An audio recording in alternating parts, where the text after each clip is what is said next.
로마 3장 24절의 말씀을 우리 함께 읽겠습니다. 시작. 그리스도 예수 안에 있는 속량으로 말미암아 하나님의 은혜로 값없이 의롭다 하심을 얻은 자 되었느니라. 아멘. 우리는 성경에서 제일 중요한 구절이 어디냐고 물으면 아마도 10중 8구 요한복음 3장 16절을 예를 들 것입니다. 물론 소중합니다. 그러나 그와 동급의 말씀이 오늘 이 본문인데요.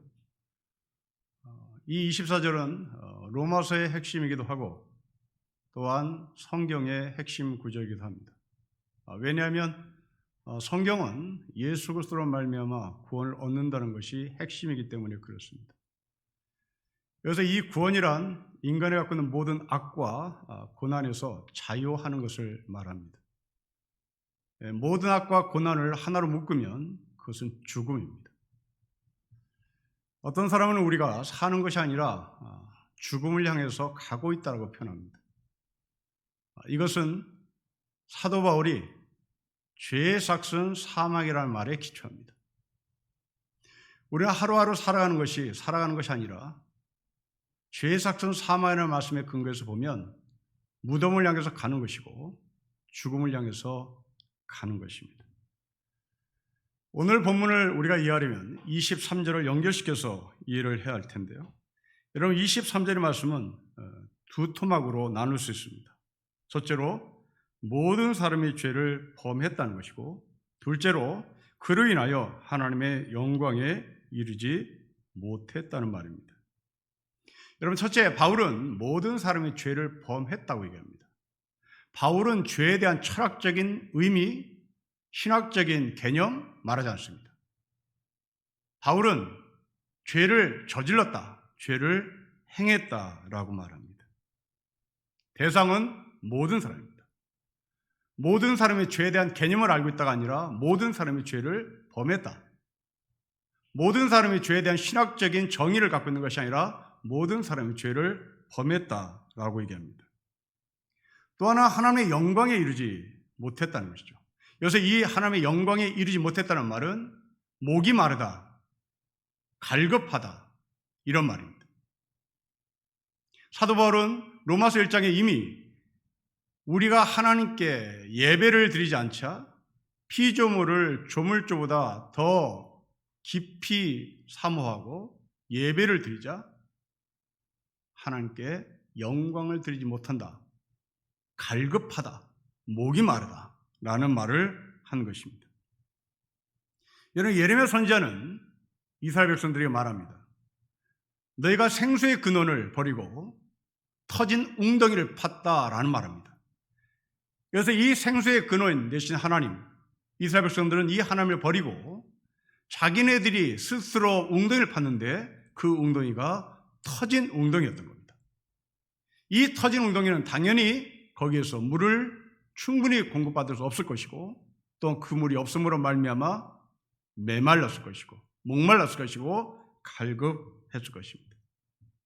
오늘 이 하나님의 영광에 이르지 못했다는 말은 바로 그 말입니다. 터진 웅덩이에서 물을 길러봐야 그것은 소수의 사람에게만 먹을 수 있고 모든 사람에게 만족스럽지 못하고 모든 사람이 이 물이 없어 갈급하고 목이 마른 것이죠. 어떤 학자는 이 터진 웅덩이에 대한 개념을 가지고 자본주의 이데올로기를 비판합니다. 이 자본주의 이데올로기는 터진 웅덩이라고 얘기하며 사람들은 이 터진 웅덩이가 최고인 줄 알고 열심히 자본주의를 쫓아가지만 그들에게는 결국 갈급함과 목이 마르다, 하나님께 영광을 드리지 못한다라는 표현을 합니다.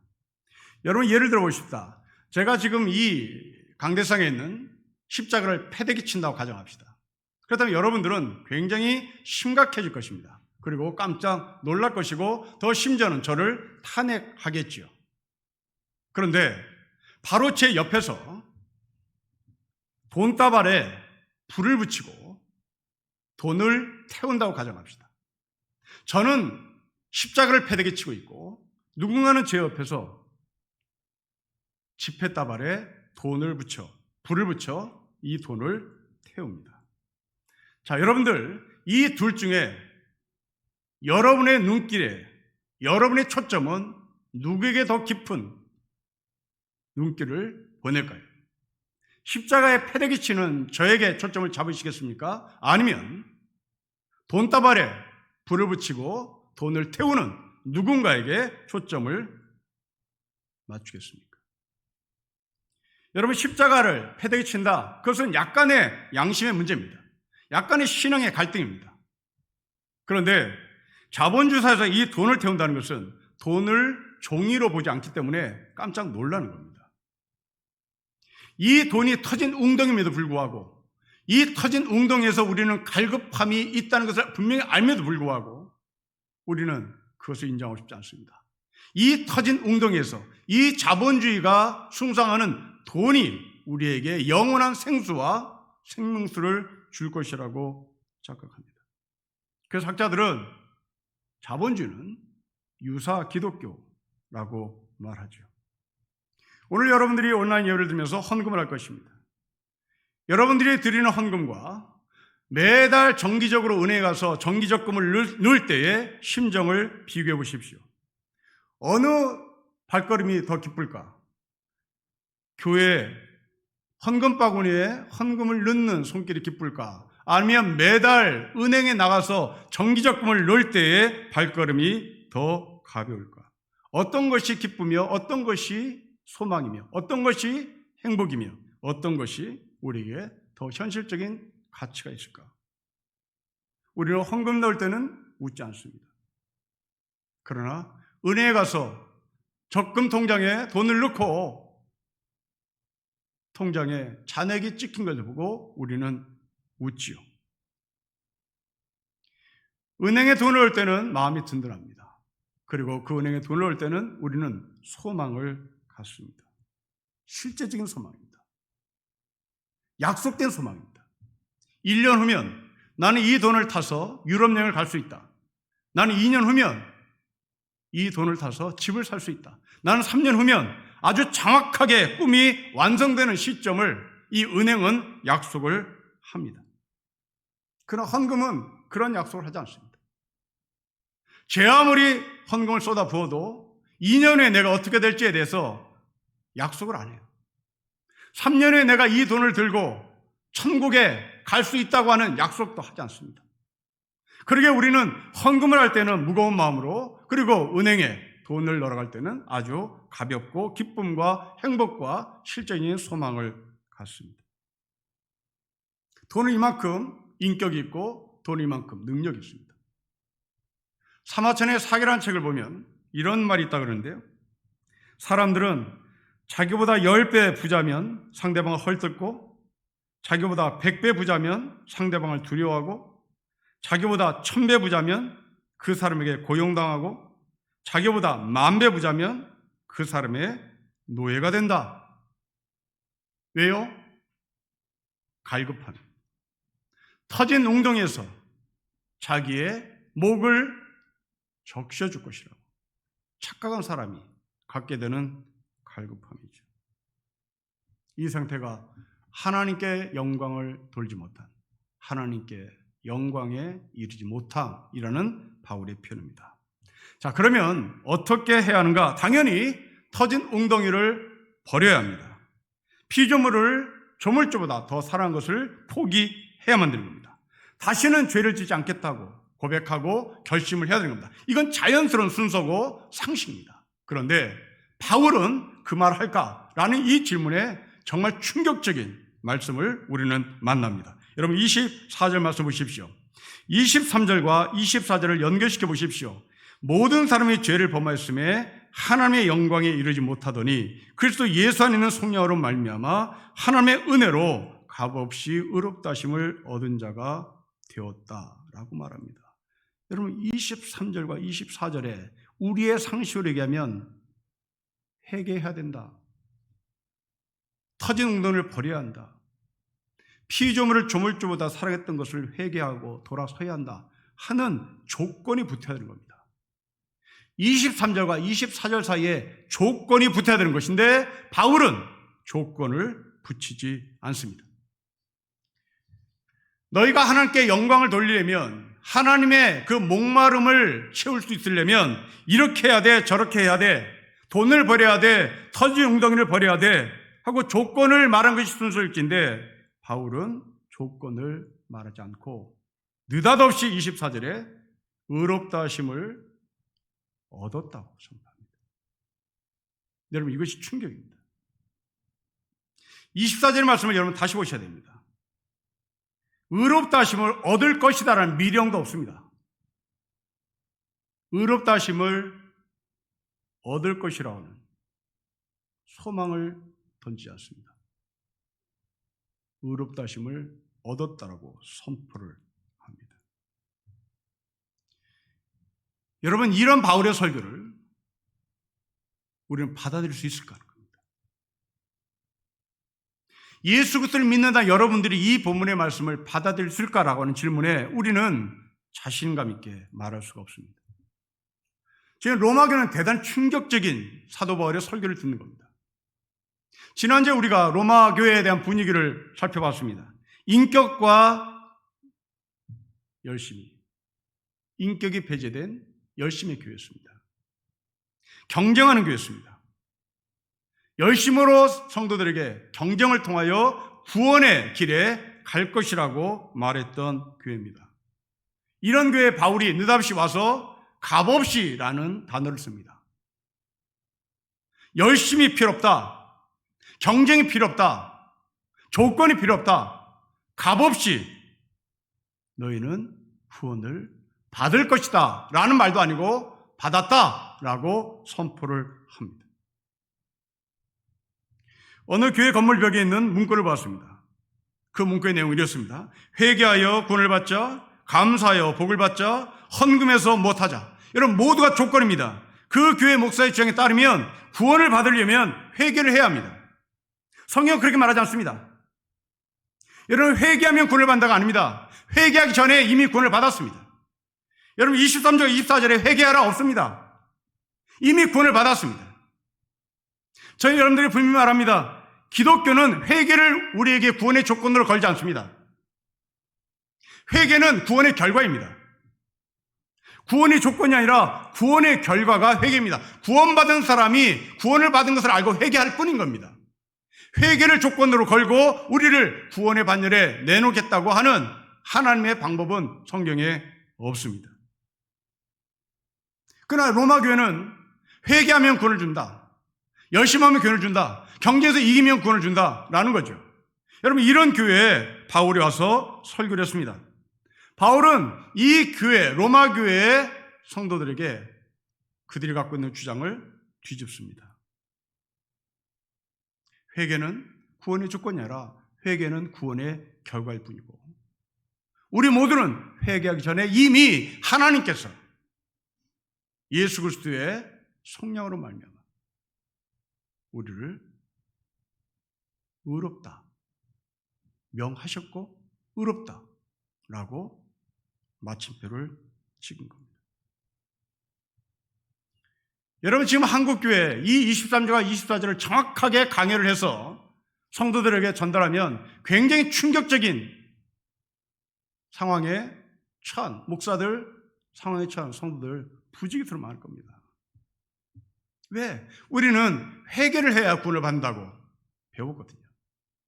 늘 조건을 앞세웠습니다. 열심히 기도해야 하나님께서 사랑하신다고 배웠습니다. 열심히 교회를 다녀야 하나님께서 우리를 사랑하신다고 배웠습니다. 그러나 바울은 이 말을 뒤집습니다. 우리가 회개를 하기 전에 하나님께서 우리를 의롭다고 명하셨습니다. 여러분, 이 원리를 적나라하게 보여준 성경 말씀은 포도원 품꾼의 이야기입니다. 오전 9시, 12시, 3시, 오후 5시 부름받은 사람들의 이야기입니다. 그리고 퇴근 시간은 6시입니다. 주인은 여기 있는 모든 사람들에게 한 데나리온을 주기로 이미 약속을 했습니다. 그리고 일꾼들을 부르죠. 6시가 되자, 퇴근 시간이 되자 주인은 일찍 온 사람이나 늦게 온 사람의 모두에게 1데나리온을 줬다라는 것이 이 포도원 품꾼의 이야기입니다. 그런데 여러분, 이 이야기를 더 깊이 알려면 지금 이 포도원 품꾼의 비유의 첫 출발지가 어디냐를 여러분 이해해야 합니다. 이 포도원 품꾼의 첫 출발지는 매일 아침에 출퇴근하는 정규직의 사람이 아닙니다. 이 포도원 품꾼의 비유에 출발 장소는 인력시장입니다. 이 인력시장이 갖고 있는 분위기는 긴장감입니다. 그리고 이 인력시장의 분위기는 긴장감과 함께 목마름입니다. 이 목마름과 긴장감이 포도원의 품꾼의 비유에서 나오는 첫 출발의 분위기입니다. 오늘 본문의 말씀처럼 갈급함, 이르지 못함, 이 상태인 겁니다. 거기에 얼마나 모였는지 모르겠으나 거기에 모인 사람이 긴장감 속에 갈급한 겁니다. 목이 마른 겁니다. 배고픈 겁니다. 오늘 내가 돈을 벌어가지 않으면 우리 식구들이 마실 물이 없는 것이고 우리 식구들이 먹을 양식이 없는 겁니다. 이 이야기가 포도원 품꾼의 이야기의 출발지라는 전제를 깔고 보셔야 되는 겁니다. 여기에는 세 가지의 충격적인 하나님의 은총이 있습니다. 첫째로 주인은 이미 이 사람들에게 1데나리를 주겠다라고 결정을 자기 스스로 했습니다. 오전 9시에 온 사람이건 오후 5시에 온 사람이건 상관없이 주인은 1데나리를 주겠다고 품꾼들하고 딜을 하지 않습니다. 품꾼들하고 딜을 한 것이 아니라 자기 자신이 1데나리를 주겠다고 결정을 이미 했습니다. 바로 의롭다 하심을 얻었다는 말과 동일합니다. 자, 이 관계를 두고 23절과 24절을 다시 보십시오. 23절은 인력시장에 나온 사람들입니다. 목마른 사람들입니다. 이 목마른 인력시장에 나온 사람들에게 24절에 1데나리를 이미 나는 너에게 주기로 마음 먹었다. 내가 너 하는 꼴을 보고 1데나리를 줄까 말까 결정하지 않겠다. 내가 너의 능력에 상관없이 1데나리를 주겠다라고 주인은 이미 결정을 한 것입니다. 두 번째, 더 놀라운 것이 있습니다. 포도원 주인은 오후 3시에, 오후 5시에 인력시장으로 다시 나갑니다. 거기에서 아직까지 부름받지 못한 사람들이 어떤 행동을 하고 있는지 성경은 기록합니다. 그들은 거기에서 한숨을 쉬었다? 없습니다. 그들은 거기서 땅만 쳐다보고 있었다? 없습니다.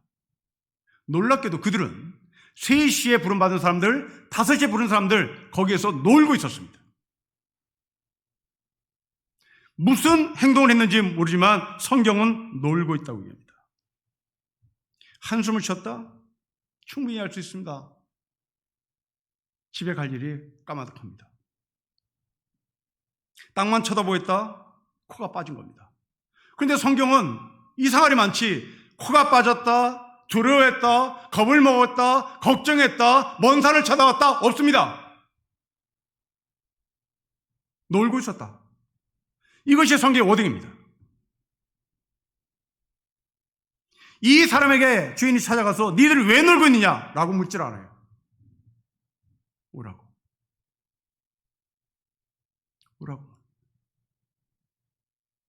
묻질 않아요. 왜 여기서 허송세를 보내고 있느냐? 어디 가서 땅이라도 파지? 아니, 너 좀 알아봐야 되는 거 아니야? 이렇게 말하지도 않아요. 아니, 지금 인력시장에서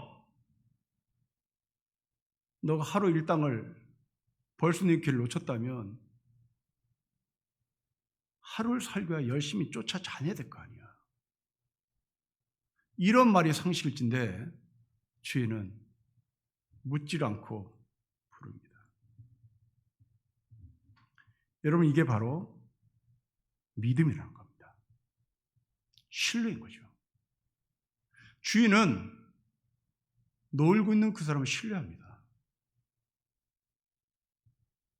코 빠진 사람을 신뢰하는 것이 아니라, 먼 산을 쳐다보며 걱정하는 사람을 신뢰하는 것이 아니라 그냥 놀고 있는 사람을 신뢰해요. 이게 바로 의롭다 하심을 얻은 자 되었다는 하나님의 말씀입니다. 돌아온 탕자의 이야기를 보십시오. 성경의 워딩은 아직 상고가 먼 데입니다. 지금 둘째 아들은 아버지의 집이 보이는데도 불구하고 뛰어가지 못합니다. 이제 저 집에 들어가면 나는 어떻게 될까가 뻔한 것이기 때문입니다. 여러분, 중동의 문화는 아버지 재산을 아버지가 살아계실 때 갖고 가면 이것은 아버지를 죽였다는 의미입니다. 살아계실 때 상속을 요구하면 당신 빨리 죽으세요, 이 말입니다. 지금도 우리나라 문화에는 이런 문화가 있습니다. 살아계신 아버지의 상속을 지금 달라고 하면 그건 배은망덕한 겁니다. 근데 중동은 한 발 더 나갑니다. 아버지 빨리 죽으세요라는 말입니다. 그러니까 실제로 죽인 겁니다. 이 아들이 자기 아버지가 계시는 그 집을 보고 뛰어들어가지 못하는 이유는 가면 죽는 겁니다. 그럼 맞아 죽는 거예요. 그런데 그 상고가 뭔 간격 속에 아버지가, 성경 워딩입니다. 아버지가 아들을 보고 맨발로 뛰어나가 아들을 끌어안습니다. 묻질 않습니다. 너 어디 가서 뭐하고 살았냐? 묻지 않습니다. 내 돈 어딨냐? 묻지 않습니다. 너 대체 밖에 나서 무슨 허랑방탕한 생활했냐? 묻지 않습니다. 그냥 그 둘째 아들을 아버지는 신뢰합니다. 그리고 집에 데려와서 옷을 펴버립니다. 의롭다 하심을 얻은 자 되었다. 이 이야기를 행동으로 보이는 겁니다. 옷을 입혀요. 그리고 잔치를 베풉니다. 여러분, 이때 첫째 아들이 시비를 걸죠. 이 첫째 아들은 둘째 아들에 대해서, 자기 동생에 대해서 무슨 짓을 했는지 알아보자고 얘기합니다. 그리고 왜 이런 옵슬렘에게 잔치를 베푸냐고 아버지께 항의를 합니다.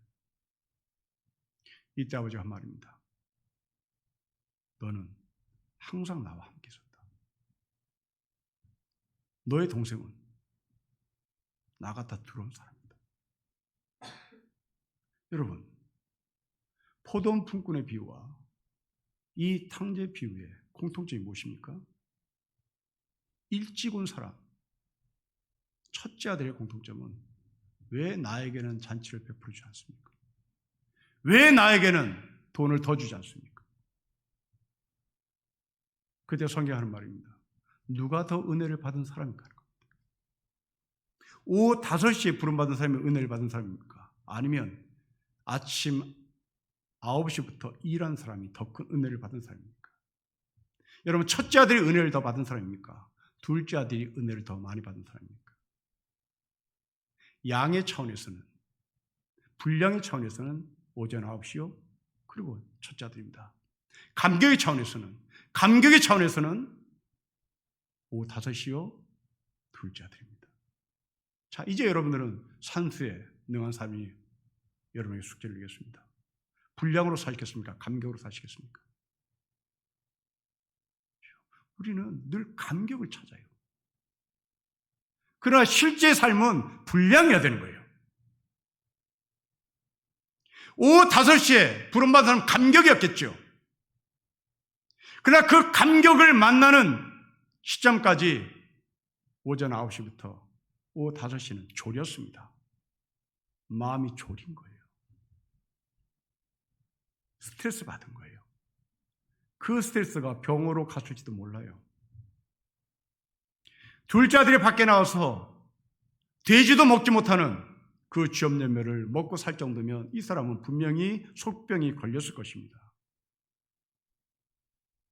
속병 있는 감격의 은혜를 맛보시겠습니까? 아니면 오전 9시부터 아무 걱정 없이 일 마칠 때까지, 그리고 첫째 아들이 집에서 아버지와 함께 아무 걱정 없이 분량의 은혜를 선택하시겠습니까? 지금 사도 바울은 로마교회 교인들에게 말합니다. 너희들 이렇게 구원의 감격을 얘기하는데 그 구원의 감격 좀 그만 얘기하고 아침 9시부터 퇴근 시간 때까지 일한 분량의 은혜 속에 사세요. 의롭다심을 얻은 자 되었다는 이 하늘의 풍성한 은혜 속에 사세요 라고 주장하는 겁니다. 여러분, 바울은 이미 로마 3장 서두에서 유대인과 헬라인을 비교합니다. 유대인의 나음이 무엇이냐? 헬라인의 부족함이 무엇이냐? 유대인의 나은 점은 하나님의 말씀을 받은 것이다. 하나님이 너희를 택하신 것이다. 예배도 있다. 하나님의 말씀도 너희가 손에 들고 있다. 여러분, 이거 감격 아닌 겁니다. 이것은 분량의 문제입니다. 이방인들은 뒤늦게 성경을 손에 줬습니다. 감격이죠. 여러분, 우리 한국교회는 너무나 감격에 치우친 구원을 얘기하는 것 같습니다. 성경은 그렇게 말하지 않습니다. 감격보다 분량입니다. 감격보다 시간의 내용입니다. 감격보다 우리가 처음부터 끝까지 하나님과 함께 나를 신뢰해 주신 그분과의 삶이 우리는 더 소중하다는 것을 확인시키는 겁니다. 그래서 이 포도원 품꾼의 비유에 보면 주인이 이 일꾼들에게 일당을 나눠주는 모습이 재밌습니다.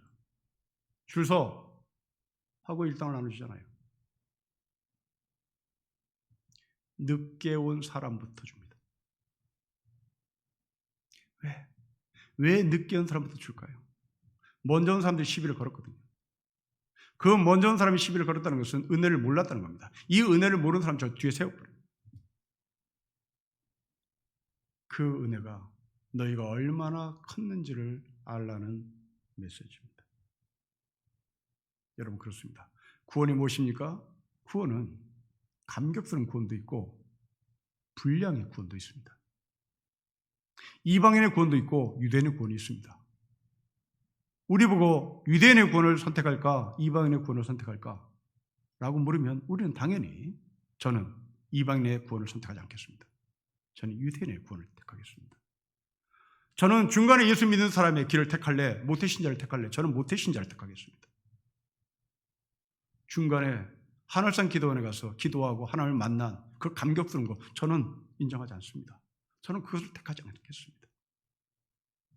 기독교 집안에서 아버지 어머니가 기도하는 그 모습을 보고 그리고 절기 때마다 가족이 모여서 가정 예배를 드리고 이 문화 속에서 살아간 것이 얼마나 큰 축복인데 우리가 그것을 발로 걷어찬단 말입니까? 이미 얻었다. 또 다른 구원의 감격과 내 마음을 뒤흔드는 사건과 내 다리를 후들후들 거리게 만드는 어떤 신비적인 사건을 너희가 갖고 싶다면 이 24절 말씀을 기억해야 한다. 너희들은 이미 구원을 받은 사람입니다. 여러분, 그렇습니다. 구원은 감격. 그거 이전에 하나님께서 먼저 우리를 의롭다 하심을 여겼다고 마침표를 찍는 것이 구원입니다. 여러분들이 24절 읽으면서 어떤 감동이 있는지를 한번 느껴보십시오. 여러분, 24절을 다시 읽겠습니다. 시작.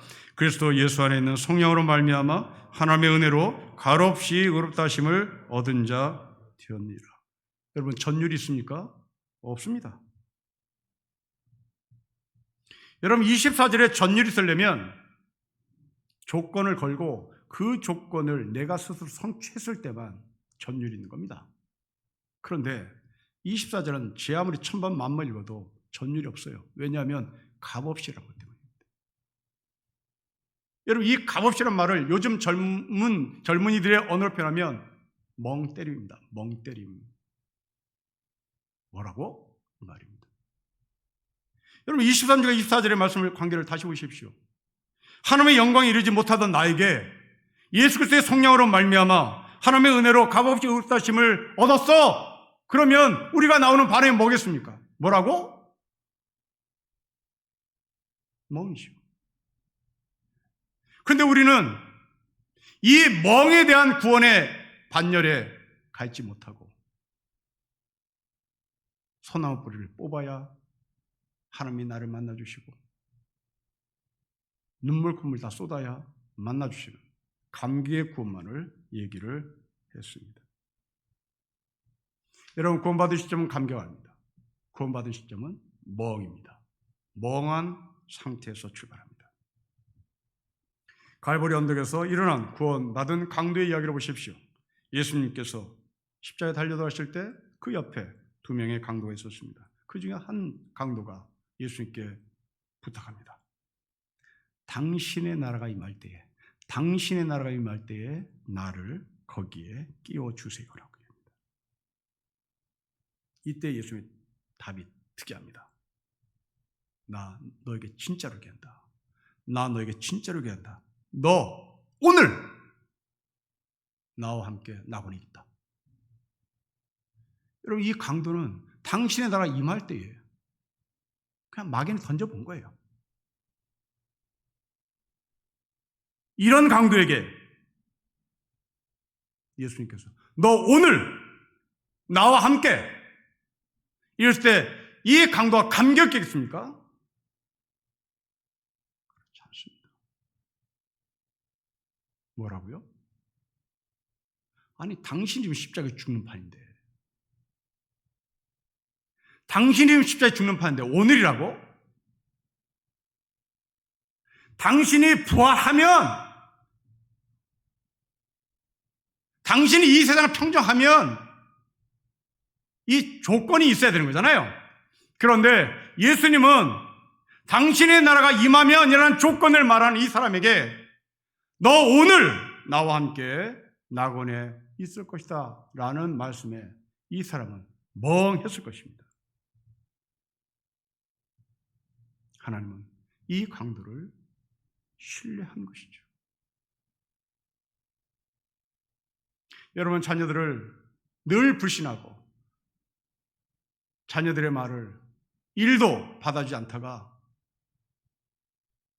어느 순간 아버지 어머니가 그 자녀의 말을 신뢰한다면 그 첫 번째 신뢰하는 그 시점에 아이들은 감격하겠습니까? 감격 안 합니다. 이게 뭐냐? 이게 뭐냐?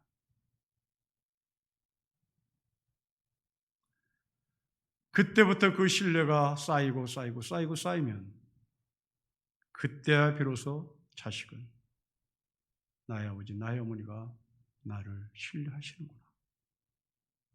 그때 눈물 흘리는 거죠. 그때 감격하는 겁니다. 이런 죄인은 한 번도 신뢰를 받아본 적이 없는 존재들입니다. 누가 신뢰한다고 해도 그것을 믿지 않습니다. 거기에 감격하지 않아요. 그런 우리에게 주님께서 신뢰하고 또 신뢰하고 또 신뢰했습니다. 그제야 비로소 우리는 당신을 내가 이제 알겠습니다 하고 감격스럽게 눈물을 흘리는 것이죠. 이런 눈물이 구원을 받은 시점이 아니란 말입니다. 눈물은 구원받은 결과일 뿐인 거예요. 이미 여러분들이 구원을 받았으나 눈물을 흘리지 않는 구원의 단계에 와 있어요. 이제 때가 되면 어느 시점 가서 눈물 흘리겠죠. 사랑하는 성도 여러분, 여러분들이 여전히 하나님을 믿지 못한다고 스스로 고백하십니까? 아무 문제 되지 않습니다. 하나님이 여러분을 믿었다는데 어떡하겠어요? 여러분이 하나님을 믿지 못하고 갈등하지만 하나님이 여러분을 믿었다는데 무슨 수를 써서 이것을 뒤집을 수 있겠어요? 또한 동시에 내가 모태신자로서 하나님에 대한 살아계심이 나에게는 기억이 없다. 그래서 나는 하나님을 잘 모르겠다라고 말하시는 분 계십니까? 여러분들이 교회를 떠나지 않고 예배에 참석하는 것은 둘째 아들이 아니라 첫째 아들인 겁니다. 아침 9시부터 나와서 일하는 사람입니다. 이 사람만큼 행복한 사람이 없는 겁니다. 모태신자의 축복만큼 이 세상에 더 큰 축복은 없습니다. 일 데나리온을 다 주기로 작정하셨습니다. 하셨습니다. 모든 사람에게 구원을 주시기로 작정하셨습니다. 이제 우리는 이 구원의 자리에서 선택해야 합니다. 구원의 감격을 택할래? 구원의 양을 택할래? 여러분의 선택이 문제입니다. 종교는 감격을 택하겠죠. 실제는 양을 택하겠죠. 모태신자, 유태인, 예수 그리스도를 먼저 믿음. 이것은 우리에게 준 하나님의 크신 축복입니다. 예수 그리스도의 성령으로 말미암아 하나님의 은혜로 값없이 의롭다 되심을 얻은 저와 여러분 것을 주 이름으로 축복합니다. 기도하겠습니다. 하나님 아버지, 조건이 없으니 지금 우리는 뭐가 뭔지 잘 모르겠습니다. 기도를 하라고 하는 조건도 없습니다. 회개하라는 조건도 없습니다. 무릎을 꿇라는 조건도 없습니다. 아버지, 이것이 우리를 신뢰하시는 하나님의 은총인 것을 저희가 알 수 있을 때까지 끝까지 주님의 신뢰를 저희가 알아가고 그 주님의 신뢰를 알았을 때 주님 앞에 감격스러운 찬양과 영광을 돌리게 하옵소서. 끊임없이 신뢰해서 우리를 여기까지 오게 하신 주님을 찬양합니다. 아버지 하나님, 구원의 감격을 뛰어넘어 구원의 양, 구원의 시간, 구원에 함께 하신 하나님을 늘 동행하며 살아가는 우리 모두가 되게 하옵소서. 주 예수 그리스도의 이름으로 기도합니다. 아멘.